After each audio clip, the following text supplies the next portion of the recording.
Did you know that Dubai attracts over 3 million expats, with thousands arriving each year to start businesses and chase their dreams?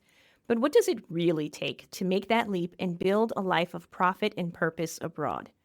Today, we're talking to Sheila Randall, an entrepreneur from Canada who left behind the familiar to pursue new opportunities here in Dubai. Her story is about resilience, reinvention, and taking bold steps towards success. If you're new here, welcome to the Jamilia Grier Show, where we explore what it takes to create success and freedom abroad. Whether you're an aspiring expat entrepreneur or already on your journey, this podcast brings you real stories and actionable insights to help you thrive. In this episode, Sheila shares how Dubai's energy reignited her passion for entrepreneurship, the lessons she's learned, and how joining my Expat Entrepreneur Program is helping her turn vision into reality. Let's dive in. Here's my chat with Sheila.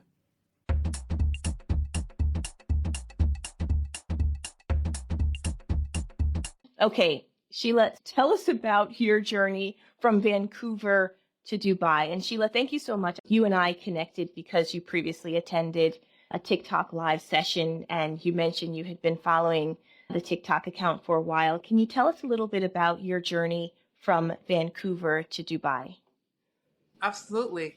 I've lived in Canada my whole life. I've lived on the East Coast, I've lived in the middle, and I came from the West Coast. Lots of adventures there over the years. I've been an entrepreneur.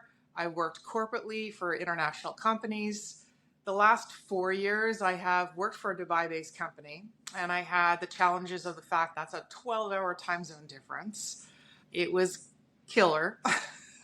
But I made it, and eventually my work primarily was concentrated in North America. So that worked out just fine. But the 4 years of COVID really set me back. And I'm saying 4 years because honestly, it's taken me that long. I know COVID ended earlier than that, but it took me that long to recover, maybe even the last year to recover from a lot of things that had happened. So first of all, I had opened a business in January of 2020.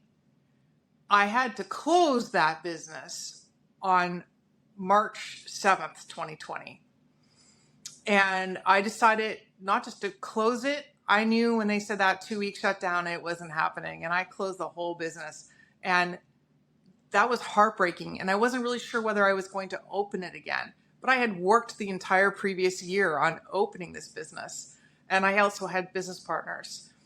I lost a lot of money, and a lot of energy and effort had gone into that. And that I actually held that loss. And what it did for me was it really took a blow to my self-esteem.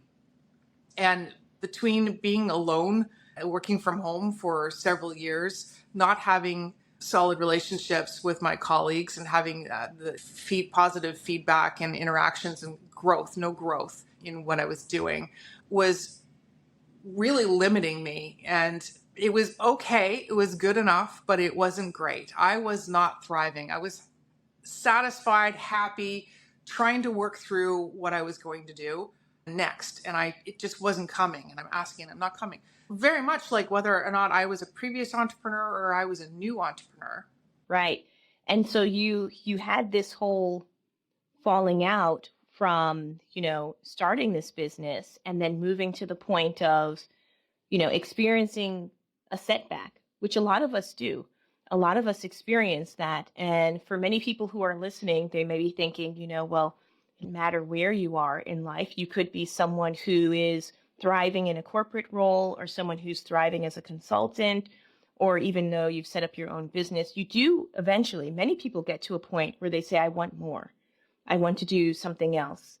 And you got to that point and then eventually at some point decided to come to Dubai. Tell us about that experience when you came to Dubai and then something also shifted after you came here. Absolutely. I had already made the decision that I needed to do something big in my life. It was now or never. And I came to Dubai for the company that I had been working for, and I had to do some training. And in my mind, I was wanting some of my knowledge to go to the team so that I would be in a position that I could feel comfortable to leave. That's where I was at that time. I also, ironically, completely out of the blue, I think it's God-given, I had a job interview while I was here, and I got that job. So I wound down with the previous company, and I started working. And it was actually my dream job. I couldn't have even come up with something more suited to me than what this job was. I was very excited to do it and start it. And I'm now working for other entrepreneurs, basically. It's not a big company, and they had a dream and a vision for what they were trying to achieve, and they had some bumps in the road, just like all entrepreneurs do. It's not always a direct shot, right? Sometimes there are roadblocks. Anyway, I had not had any previous thought of actually moving to Dubai, not even one. And all of a sudden I was here, and I was excited to do that. While I was here, the energy of Dubai just woke me up. I was excited again. I had vision for my future, which I was lacking when I was sitting at home. So just the nature of being out of one's environment and into something different had me excited and dreaming again. I didn't have an idea in terms of my entrepreneurship journey. I just knew that this is the place I needed to be. That was 9 months ago, and I have enjoyed it. I survived the heat. It was all good. But there is something about being an entrepreneur and the freedom that it can provide, the flexibility, and having worked from home for 4 years, I'm very comfortable. I'm probably a little too comfortable with that business model of having the flexibility. That is my driving motivation, is to have freedom and flexibility and greater growth than what I can have as an employee for somebody else. And that also means my financial ability to create more wealth. And that's my motivation. So I'm not sure if did I answer the question? You did. You definitely did. And you talked about like a journey, like this journey for one internally, where you realized you got to a point and you said, I'm looking for flexibility, freedom, the desire to create something for myself. And then you also mentioned this energy in Dubai, which is probably coming from the people here. I think a lot of people come to Dubai with a vision or a dream, or maybe like you, when they come and they see everything that's happening, they say, oh, I can do something. I can be part of something like this because this person is doing it. This person is doing it. And there's so much building and creating going on here. Something that I, for a while, never really focused on was the energy from other people and the ability to collaborate and partner with other people. And I think that's also something that's here that you and I mean, even right now, speaking on this podcast and you being part of the coaching program, that's something that we'll engage in. But there are so many people here who you can lean on as a resource as an entrepreneur. Absolutely. So I think too, it's fundamentally that we're all in the same situation. The majority of us are here from another country. Yeah. And that means that we have a shared experience, and we're also like-minded. We are risk takers. That is something that we all share, and it's a way to build a relationship. People are more open-minded about having conversations with people and networking and giving. I want to say, because it's about sharing without it just being about paid service or them trying to sell you their business. People have conversations here to share ideas and opportunities, and this is the nature of the fact that we are all the same kind of people. The entrepreneurship is definitely something that thrives here, but people who move here and take the risk to move here also have what it takes to be an entrepreneur. Entrepreneurs come in all shapes and sizes and experiences. Whether a business is going to be successful or not does not matter. Whether or not your level of education, your level of experience, there are opportunities to be made here, and all it takes is the initiative and the drive and help from other people. Because if you're starting from square one, you don't even know what questions to ask. So being in an environment where you've got other people who will share, it's definitely helpful. I love that you said entrepreneurs come in all shapes and sizes, because if you're reading the news and you're reading about, well, this company got 10 million seed and this company's on its series C and all this stuff, as someone who's just starting out, you can potentially get discouraged from that. You could say, well, where's my seed funding? I want, $10 million for my company. And I think it's so important to highlight is that entrepreneurship is, like you said, it's about taking the risk, and what is suitable for one person and what success looks like for one person might not be like what success looks like for me. Like for me, I don't want the stress of 18-hour days for a tech startup. At this point in my life, I don't want it. Like you said, like you want the flexibility, the time, you want to have the nice walks on the beach. That's also what I'm looking for. Now, maybe X number of years ago, I would have been searching for that. But at this point, no, that's not what I'm looking for. And so for people who are, listening or watching, who have this idea in their mind of what an entrepreneur is, it's not about what you see on the outside. It's about what you're experiencing through this journey of, I'm going to take the risk. I'm going to raise my hand. I know that I can create value and I'm going to do that. And I think it's just so great that you highlighted that. Yeah, and today more than ever, there's such a variety of businesses that you can start. It's not everything has to be big or big right away. The online digital market, there's so many opportunities, and that's very little startup cost. Uh, Going to something that's retail based is obviously a lot more risky in terms of if you're going to start off with having a storefront right away, or you're going to enter in the food service industry. There are a lot of things to consider, and you don't bite off more than you can chew. If you've never been involved, I'm not going to say that you don't have to have owned a restaurant or owned to start, because obviously that's not true, but it sure helps if you've got experience in the industry or building the business that you're starting as an employee or in a partnership or something. I'm just fulfilled by seeing the level of entrepreneurship here. I love to go to Ripe Market and, seeing all these vendors and fashion designers that have got their own clothes that they're making and brands. And you can go and talk to those people that are right there. And it's lovely to see people starting businesses like that and having a place in Dubai it doesn't have to be in Dubai Mall, right? Exactly. Even though, Dubai Mall, but after you've been here for a while, it kind of, it wears on you, the experience at Dubai Mall. Yeah. One other thing I wanted to touch upon, Sheila, is the idea of a coaching program. So we talked a little bit about the support network that you can get from other businesses, but let's talk a little bit about why you joined the Expat Entrepreneur Accelerator Program and what you hope to get out of it.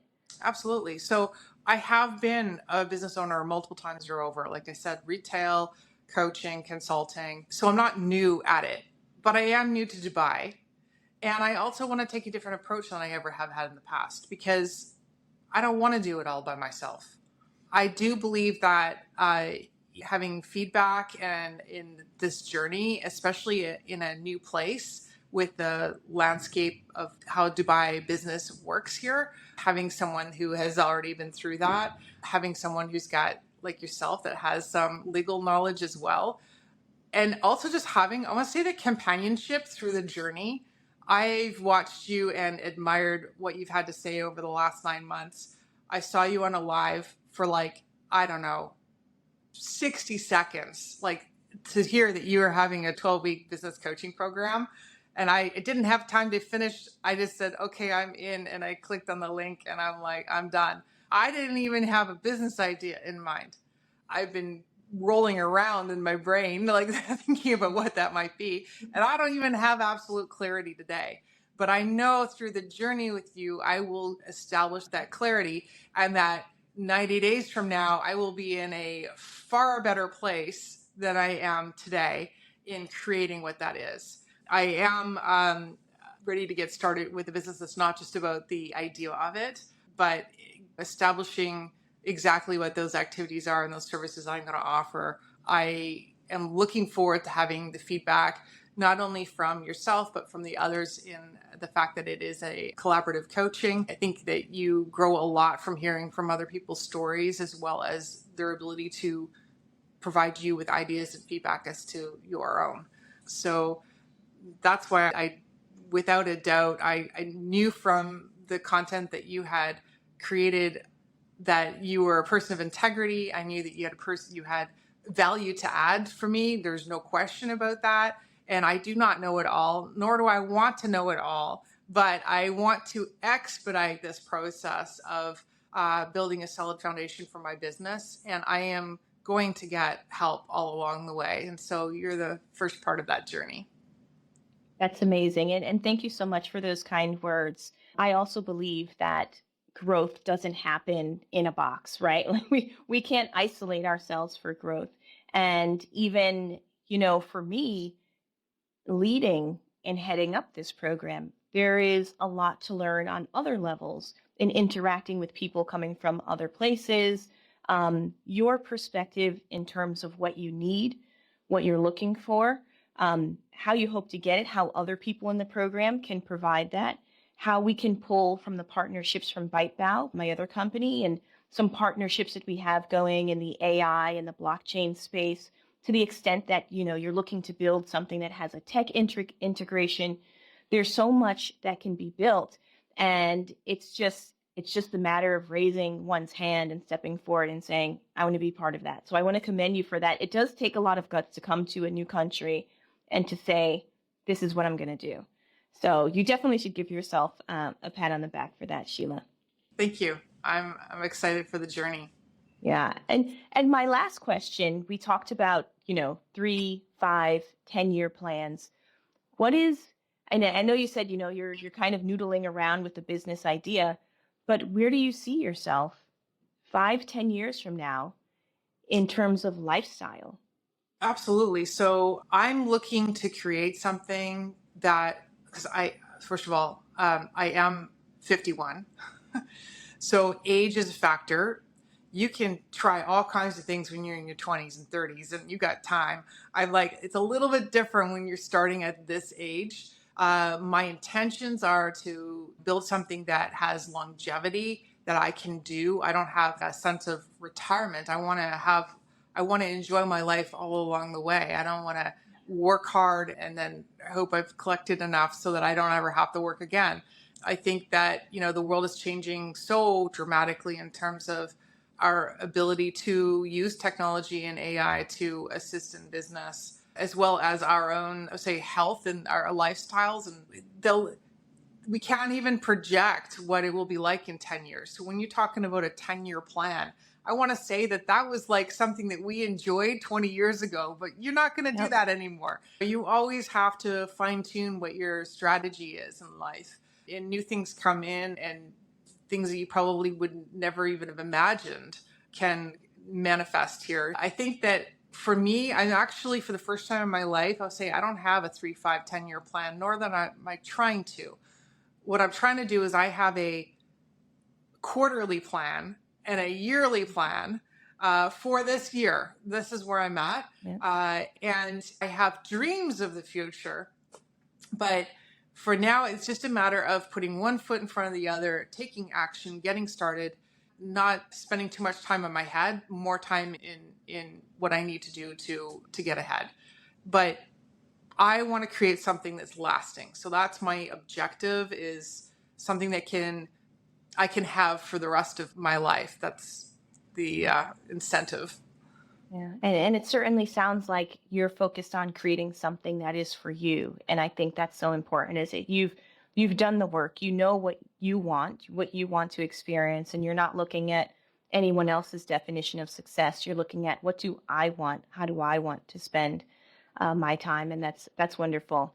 Sheila, last question before I let you go. And I think we talked about this a little bit in our other interactions, is that many people tune into the live sessions or watch the content, but they feel as though they don't have either the education or the work experience or the knowledge or the resources to be able to be an entrepreneur. What would you say to those people?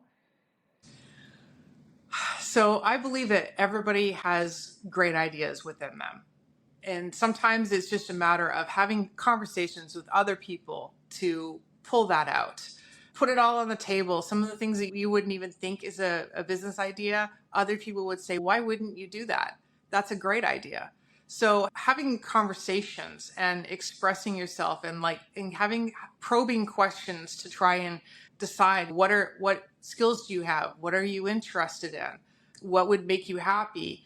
And whether there's a skills gap, today, skills can be filled. Like, your ability to self-educate is like never before. If you really need to have a certain skill in order to do what you want to do, you can acquire that even from just YouTube videos alone. You probably will be able to learn enough to get started. And for me, when you say learn enough to get started, is at some point you will be able to pay somebody else to take over. You might not be perfect at it, and you don't have to be. You just need to have enough to journey to get started. In terms of having finances, I think we touched on that before, is that there are many opportunities on how to start small, not to think too big, like whether that is like being able to do a business at Right Market, whether it is to have an online digital service-based company.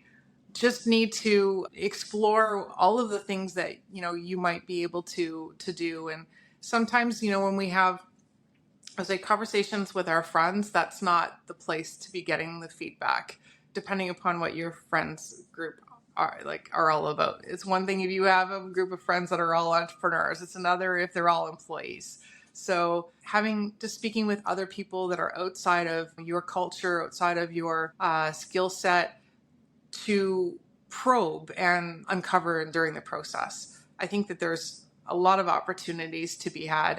And the thing is that it's not financially prohibitive here to start a business. There are so many options with all of the free zones, and just take one step. That's right. One step at a time. Sheila Randall, thank you so much for being on the show today. And thank you so much for your flexibility and the glitch we had at the beginning. But it's my pleasure to talk to you. And I hope that people who are listening and watching are inspired by your story as well. Thank you, Jamilia.